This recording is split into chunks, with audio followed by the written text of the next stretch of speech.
Driving about 3 hours north from Pittsburgh. Gonna do an overnight trip in Allegheny National Forest. But anyways, for this trip, running it solo. Should be really, really good. It's clear and sunny now. High 30s. Should get up to the 60s today. And I think we're gonna run into a little bit of weather later this evening. Possibly. Not quite sure. That's why I've been on the road for about an hour now, trying to get up there out on the water and into camp a little early so we can get set up before any rain moves in. But yeah, should be a good time. Gonna be eating some good food. So we'll see you there. So I'm here where I was gonna put in. The rain's here a lot earlier than I was expecting, and I saw some crazy lightning, like the craziest lightning I've ever seen. I don't have an updated forecast. This shouldn't hopefully last too long. I'm just gonna wait it out. I'm gonna take a drive to see if I can get to where I have some cell service, just to pull up an updated forecast so I can see, because I was really hoping to get into a camp and get set up before rain hit. I'm guessing it just got pushed down south a little bit further than the forecast was saying. So interesting start to all of this. And I'm changing probably where I'm going to camp as well. The wind's coming from the south, where I originally was going to camp at the Morrison campground. I'd be paddling into a headwind all day. So I'm thinking of going north, having the wind a tailwind, which will actually help me, and then getting into a little cove where I'll be protected some. And then tomorrow when I come back, the wind's supposed to switch, come from the north. I'll actually have the wind at my back then, so it should be good to have that little bit of help and not be going into the wind both days, which definitely isn't ideal. So I guess we'll see. Waiting for the storms just to clear the area, and taking a little side quest, if you will, to this is the Rimrock Overlook Trail. The overlook actually wasn't too far down, so I'm just doing it in the Crocs and just kind of spitting a little bit, but I'm gonna go down here, get a cool view.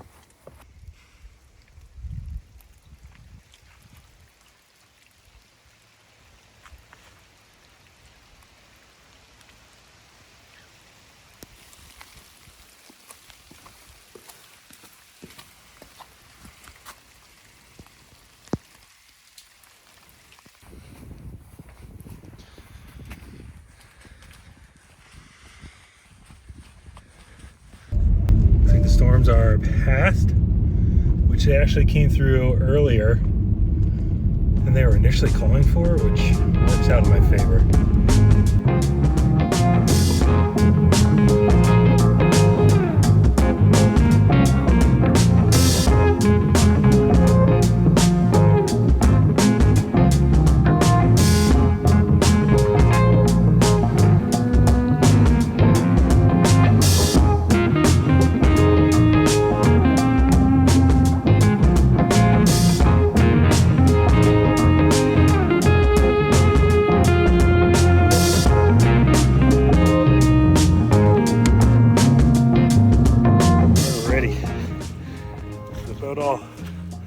Packed up. It's looking beautiful out there. Let's go.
So there's campground number 4, or camp spot.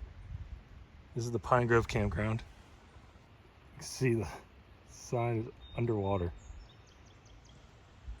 Water's up super high. It's actually a picnic table right there. I'm about to go into the street. It is beautiful out today though. Ended up being a really nice day.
Oh, they're hanging out the back. That's so sick.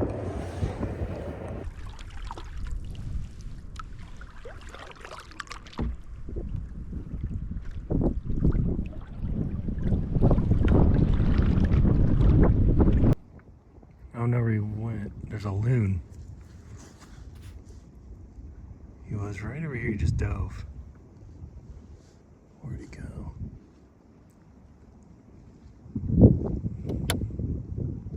I had heard that there was loons up here. I didn't expect to see one though. Now he just disappeared under the water. There he is, way over there now.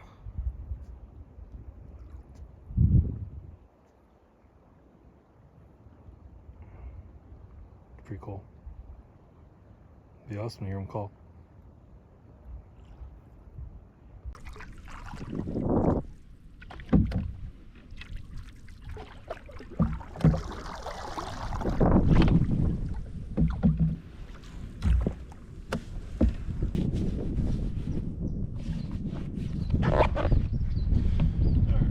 Let's go check this out. Some bear scat. At least I believe it's bear. There's hair in it though. I'm trying to find a good spot. I had this marked on the satellite images, but this is just all like marshy, so I'm not quite sure.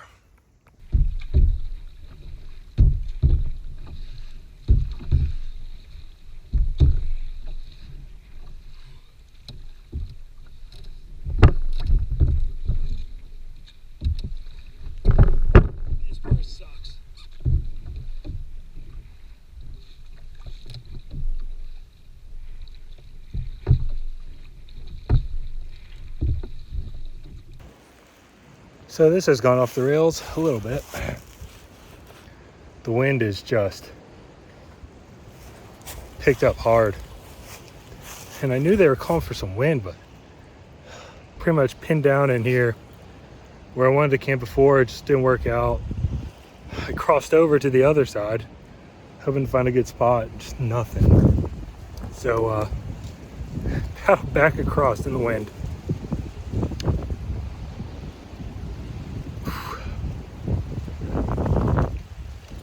So yeah, found a nice little spot over here. There's actually a barrel there. I'm guessing someone might have camped here before, but it's pretty flat, dry. I'm just gonna try to drag the canoe over and use that as a bit of a shelter too for the wind, and just get set up for the night.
All right, I got my shelter set up.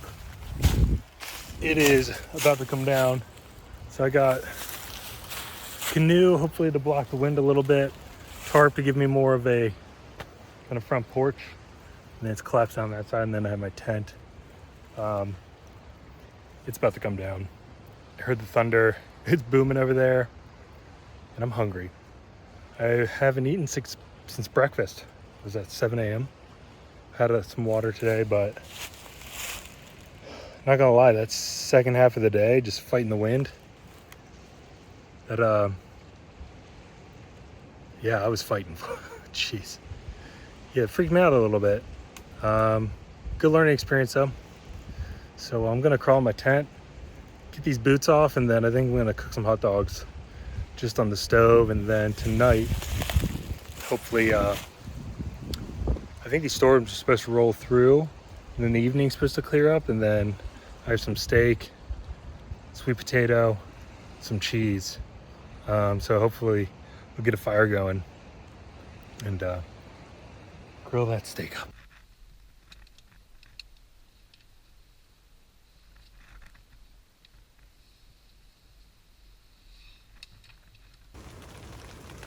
Here comes the rain.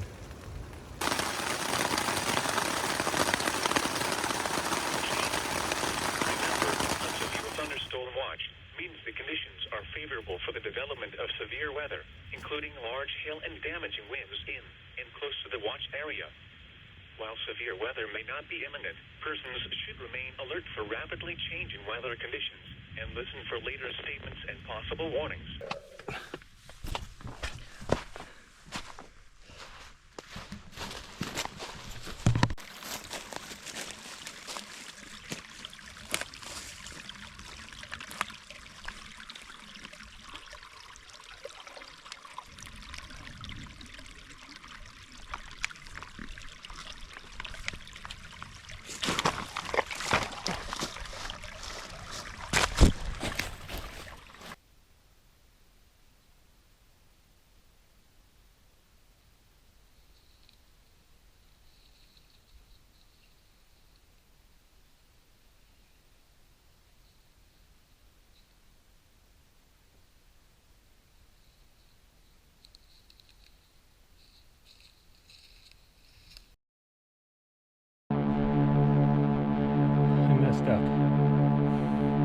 I messed up.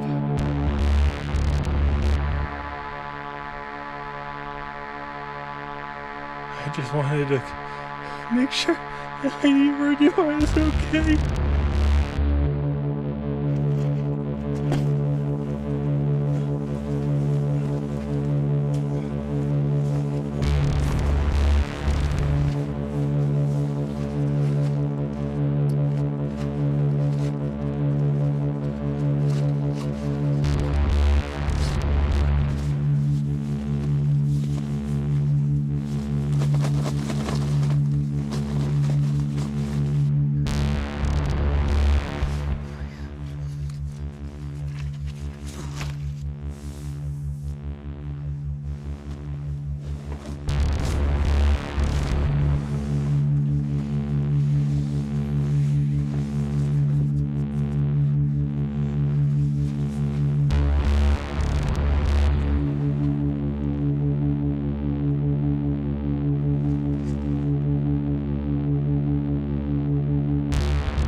Still chilled.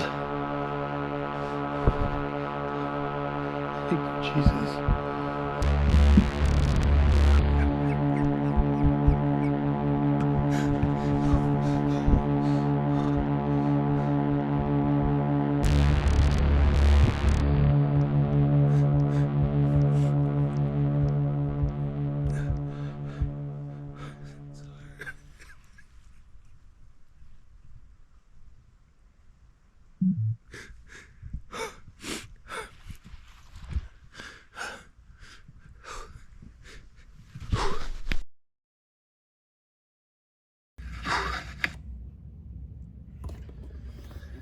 Levi from the future here, and just going through and wrapping up the edit on this video.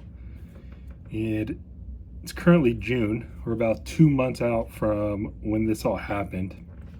And as I go through the edit, I just thought I probably should jump in here just to give some context on the story. I'll say a lot of this is kind of sprinkled through. If you're paying attention, you'll pick up on pretty much most or not all of it. But yeah, just wanted to give some quick context to it. And I have some notes here. Just wanted to make sure I touched on a couple things. If I look down here, that's what I'm doing. This was actually my first overnight canoe trip. I had done a little bit of backpacking probably started about a year ago prior to this video, and came across like canoe tripping on YouTube. Xander Bucknick, the Northern Scavenger guys, Jim Baird, and I was like, man, canoe tripping's awesome. Why carry this stuff on my back when I can put it in a boat? Probably about a month before this video is actually when I bought the boat. It's a Winona Prospector 15. I got a pretty good deal on it and had been out on it once before with Aubrey. The video's the first video on the channel here. I was excited to get out there. It was kind of a last minute trip. Probably made the call on Wednesday of that week, like, hey, the weather is looking pretty good. I kind of want to go. I like doing the Sunday and the Monday trips just because it's usually a little bit quieter. You don't run into a lot of people, which is why I go out there. Fast forward to the trip, and I talk about this. You'll see I initially switched locations of where I was going to camp. So I wanted to camp in the Morrison campground. And when I camped there last year, I actually had cell phone service. And I was able to talk to Aaliyah. We were able to FaceTime, like be in communication the entire time. And just due to the weather and what I saw with the wind and stuff, I wanted to change that location because I just didn't want to be paddling in headwinds the entire day, which I ended up being in some heavy wind this day. So changed the camp location, and the crazy thing is too, I have a Garmin InReach. So I have a satellite communicator, but I chose not to bring it on this trip because I'm thinking I'll have cell service. And Allegheny National Forest is interesting. Pretty much that northern part of the reservoir and the forest, the cell service is really bad. The southern part, there's more towers around that area, and they're actually building. It should be complete by now. They're building a tower not far from where I went into the water. But yeah, the cell service is just spotty in that northern part. The southern part's really good. I actually just got back from a trip about a week and a half ago on the Allegheny River going south, and I had cell service the entire time. But this time I had my inReach on me. Better have it and not need it than need it and not have it. So that was kind of mistake number one, not taking that my Garmin, because a lot of this could have probably have been avoided if I would have brought that, and we'll get into that. Second thing was the conditions. So like I said, I hadn't spent much time in the canoe, and I probably should have been a little bit more self-aware to look at things and probably say conditions aren't looking great. It was beautiful out, but the wind and everything. Should have just made a call to, I'm up here, why don't I just go car camp somewhere? But I was just excited and kind of just decided to push through. I think it's good to push yourself, and that's why I like getting out there, to push myself a bit. But I probably should have been a little bit more self-aware because the conditions weren't exactly favorable. And it's the Allegheny Reservoir. I mean, I'm in a very large open body of water there. Those storms came in, and when I was listening on the radio, the reason the wind whipped up, and there's a clip in there of me paddling back across that bay of the reservoir, which was not easy, and it freaked me out. There were some big rollers and waves that were throwing me around, and I was just fighting to get back across because I was going into the wind, and it was kind of to my side as well. So that canoe with me in it solo, it's kind of like a big sail. But yeah, I was able to get back across, made camp, and the storms ended up clearing out and kind of pushing through. What I was saying, the reason the wind was so high, listening to the weather radio, there was a storm that went south of me, and it was moving at 60 miles an hour, which caused the high winds. And once those pushed through, you'll kind of see me pop out of the tent when I'm going to get water in that black t-shirt. The storms moved through, and it got pretty clear. There really wasn't much wind anymore. And up until this point of the day, I had not talked to Aaliyah, my wife, since early in the morning, maybe about 9 o'clock, 9:30. So I knew, like, I mean, at least this was going through my mind. She hasn't heard from me. You know, she might be worried. It's kind of getting later in the day. By the time the storms rolled through, it was probably about 5:30. And I got water, and I was looking at things, and I was like, oh man, like if I can just paddle out to the point of this bay here, I might be able to get cell service and at least just shoot her a text or call her, let her know that I have camp set up and I'm all right. So I made a split-second decision, and I hadn't eaten up till this point either. Hadn't drinking a ton of water either. So I made a split-second decision, threw on my PFD, grabbed my boat, grabbed both paddles, threw them in the boat, and pushed off. I was just going to shoot down to kind of back where I came from to the point to get cell service and hopefully get in touch with Aaliyah.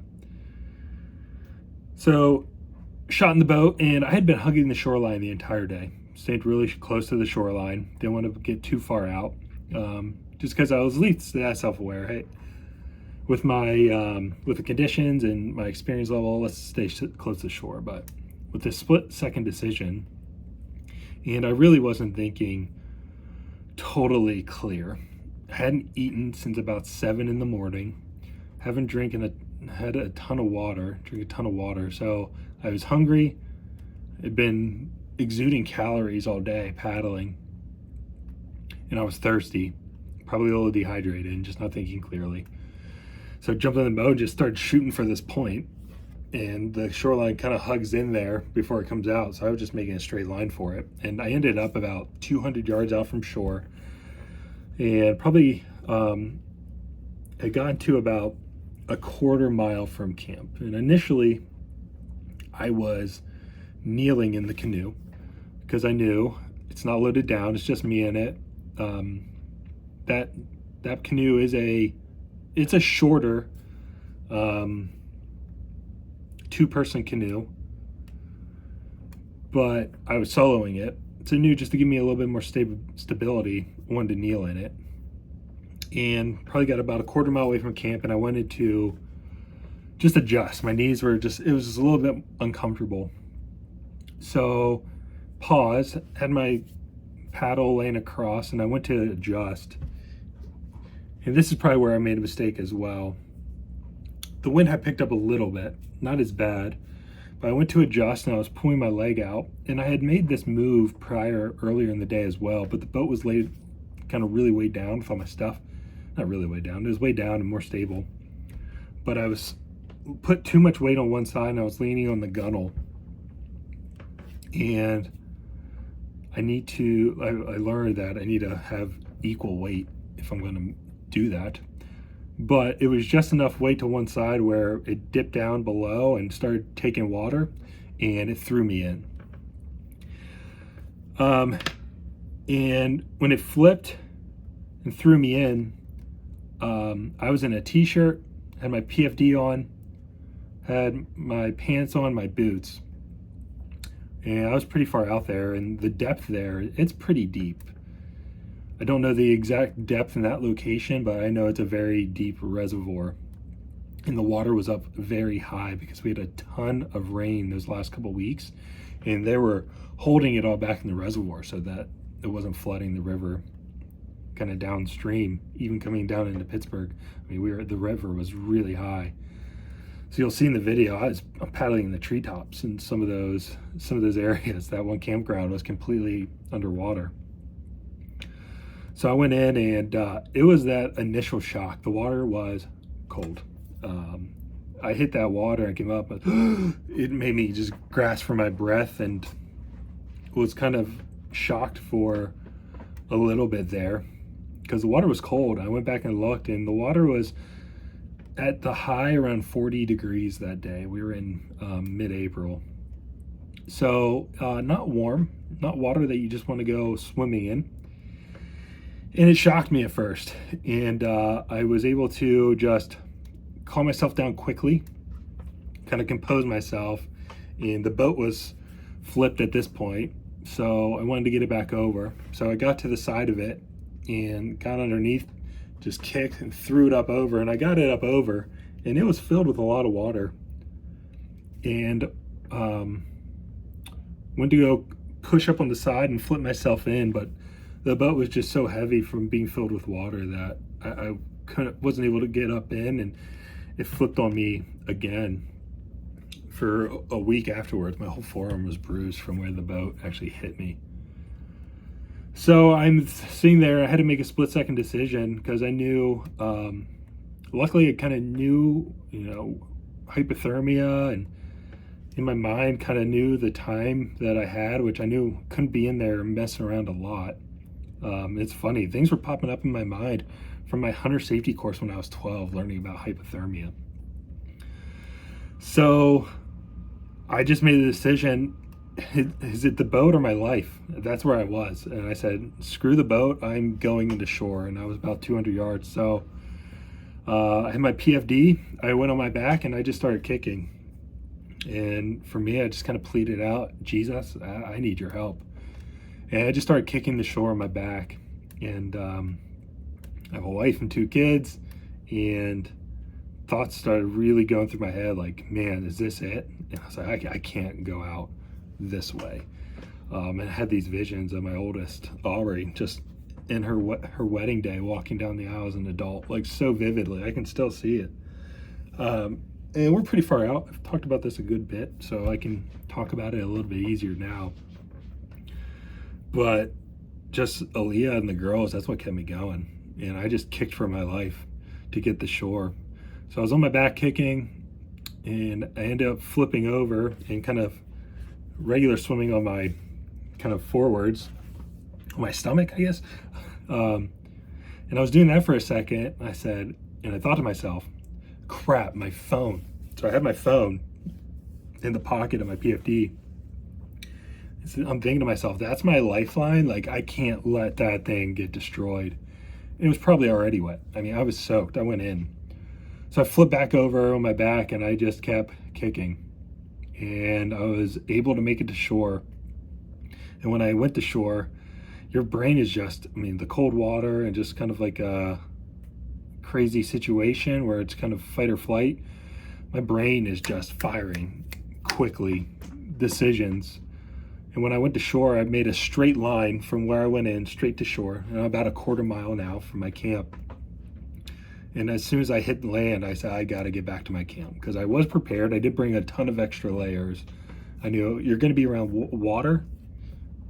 Be prepared. So I had a lot of layers. Had a down jacket, had my rain shell, just brought extra clothing. So I started pretty much boogieing through the woods, trying to get back to camp. And luckily I was just able to hug the shoreline to get back there. And throughout the day, my phone, I had recently just upgraded my phone. I had an iPhone 11 that I've had for years. I'm not one, like I'm gonna run the phone out until, you know, I need a new one. Because, I don't know, just why upgrade every year? You're just kind of keeping up with the Joneses at that point. But anyways, all that to say, I just upgraded my phone in January to an iPhone 14, and I know it's water resistant. And honestly, if it wasn't for me upgrading my phone, I don't know if I would have had my phone to make any type of communication or anything. And throughout the day, it kept saying, hey, on my phone, do you want to update your location via satellite? I'm like, that's pretty cool. And I was updating that. And I don't know what made me think of this, but I went to my settings and I just typed in SOS. Because I'd seen when I'm looking at satellite communicators, there's some videos out there of, you know, the iPhone versus InReach versus Zoleo, the different ones.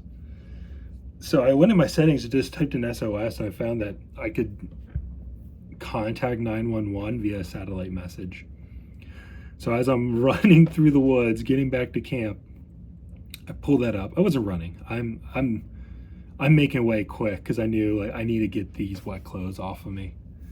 So as I'm going through the woods, I'm pulling that up and it shows you where the next satellite's coming, so you can get and line up with it. And by the grace of God, I was able to get a message out to 911, let them know what had happened, where I was. I mean, there's no trails going in there.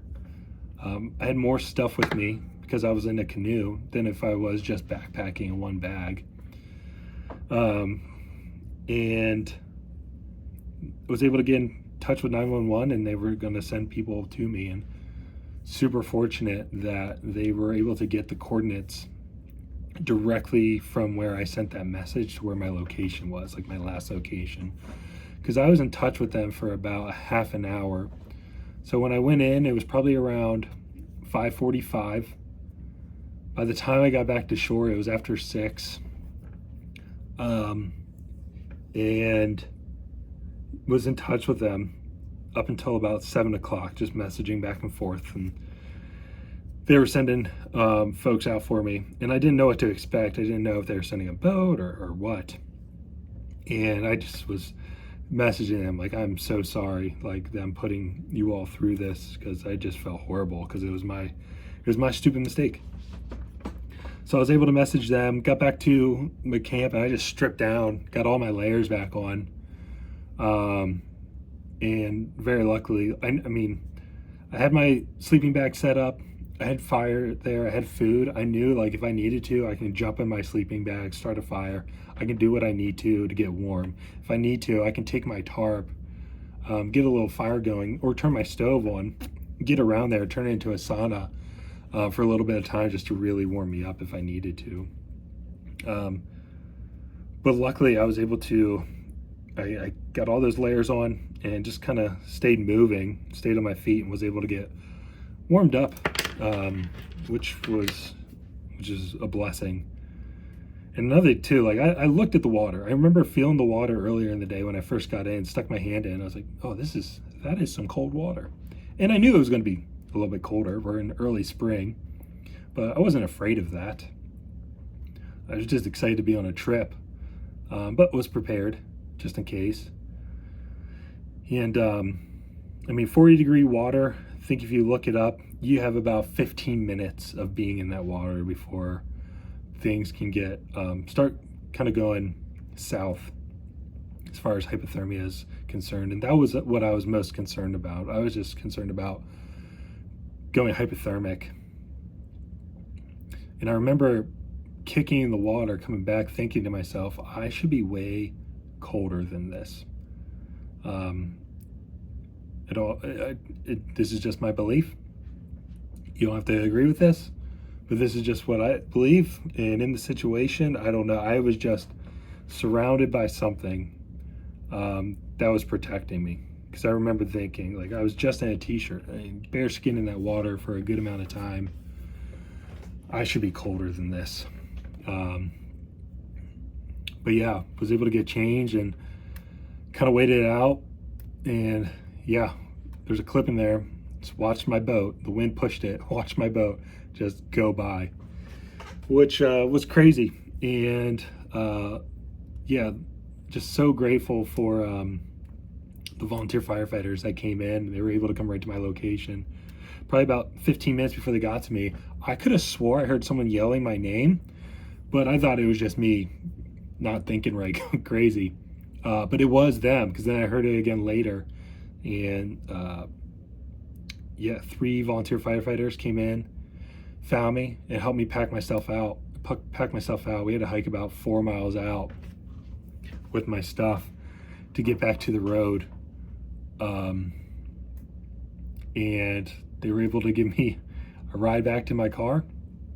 When I got back in the car, that's when I called Aaliyah, and just, she hadn't heard from me all day. She's like, there you are. And I just broke down. So I drove home without my boat, and that kind of sucked. I did not like that. I felt pretty defeated.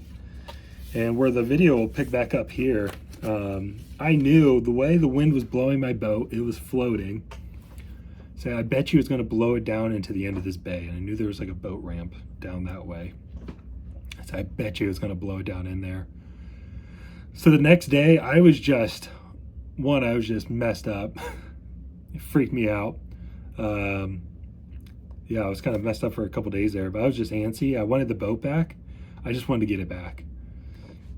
I wanted to get back out. I wanted to get the boat back. I wanted to get back out there on the water in the boat as quickly as possible to get this past me. I just wanted to get back in the saddle. So the next day, I just got tired of sitting around and drove back up there. And that's where the we'll pick back up now here.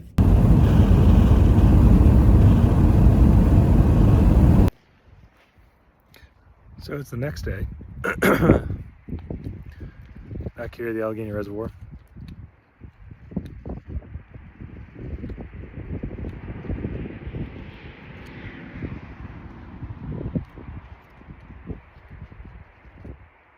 The guys at the McKean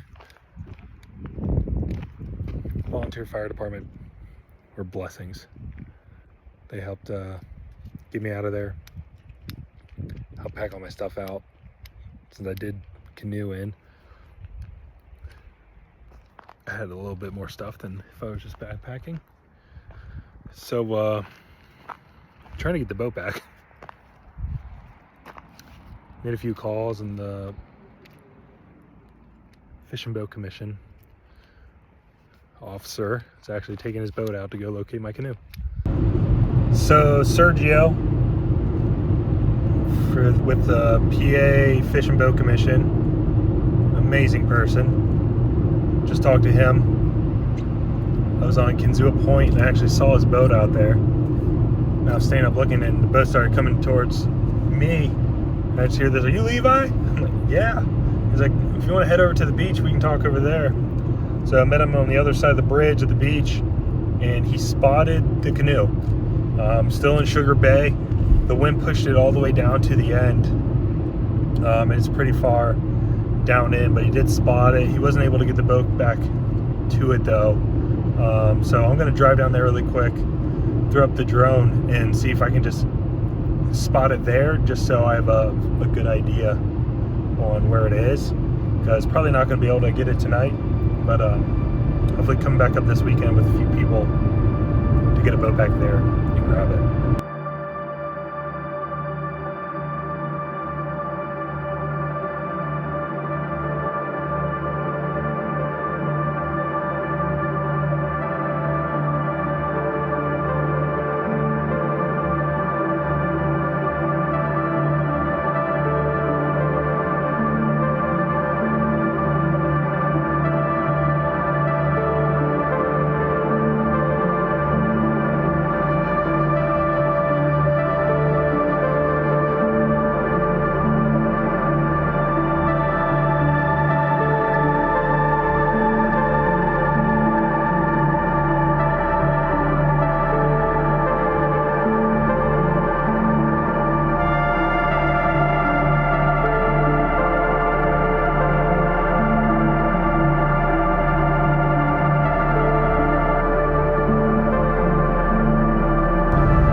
So yeah, it looks like just take the trail down, it's literally just like straight. The trail went that way, right? Wasn't your boat? So the trail comes this way. We'll just need to branch off and go another good angle.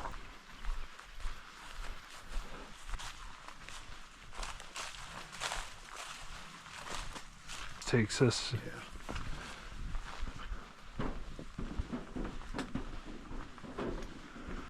I'm just gonna cut through here really quick.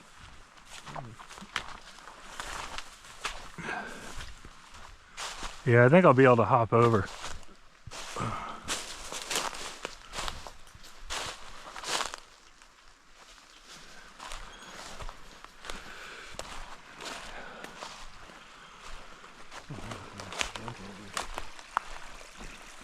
Yeah.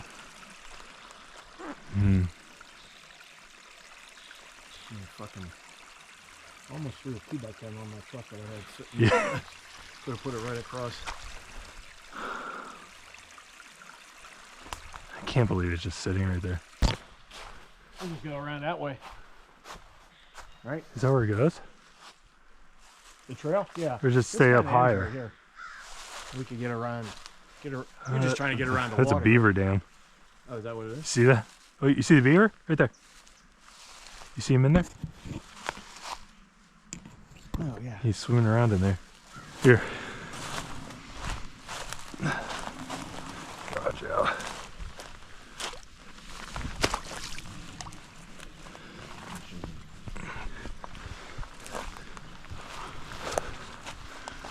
You just wanna, here you go.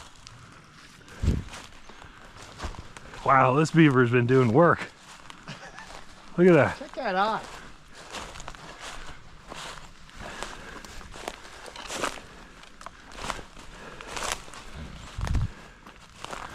Look at all of them. Holy shit. Oh my gosh, I can't believe. Holy crap, my paddle's in there. Unreal. Thank you, God. I mean, I'll drag it through. Oh, it's all right. I just can't believe I got it.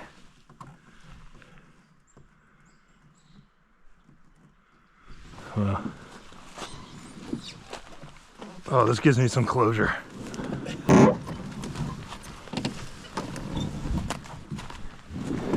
Not too heavy. No, like I said, it's only about 60-something pounds.